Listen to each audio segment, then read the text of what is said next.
А плажа там как е? Плажа, вате песък, вате как да живота. Зависи, вате.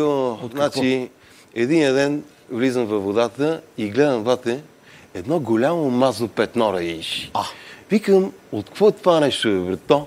Някой танкер ли е минал тука? А пичовите ми викат, не е танкер, викат, вате, това е Джуди Халваджан, раиш. Стига, бе!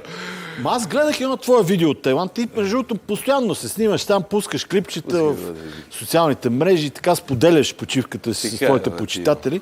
И в това видео много интересно е една маймунка, пие от кенчето ти, а след това скочи срещу тебе. Нападна ли те? Нападна, бе.